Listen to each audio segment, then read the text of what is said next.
Tak teď čekáme na ty dvě sociály. To bude případ. Co od nich čekáš? Čekáme kapku sexu a trošku něhy. Ty jsi magor, ty vole. To nesmíš brát vážně. A myslíš, že tě uspokojí ta holka nebo neuspokojí? Dneska asi těžko, když tady budeme. Dneska to budeme v 5, totiž u nás doma. Jak to? Se sestrou, s otcem. Je sestra si ještě užiju to. A to jsou... Teď mám v prdeli hard. Oni mají prej... No když si vyklepou ty tuvalníci z kapes, tak... Musí si odškrábat trošku tu hlínu z těch podrážek a ty slepičí pírka oklepat z hlavy a pak můžou být.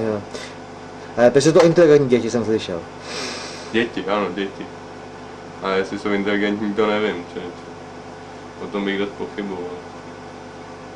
Jsem mohl taky nahrávat tebe chvíli, že jsem z toho nervózní. Ne z nich, ale z té kamery. Je to ser.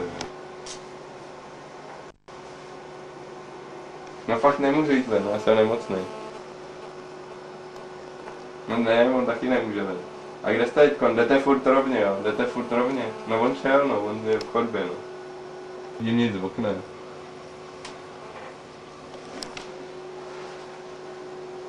Jo. No tak si zase zazvoň, ne? No zvonek, hledej a najdeš.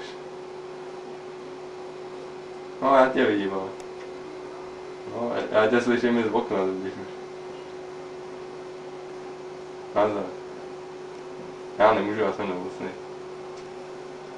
Jo, tak čau.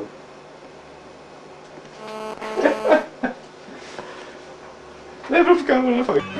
No ale brácha to poslouchám, co? Tak něco, co byste mohli znát, co tam. Z těch vašich místních.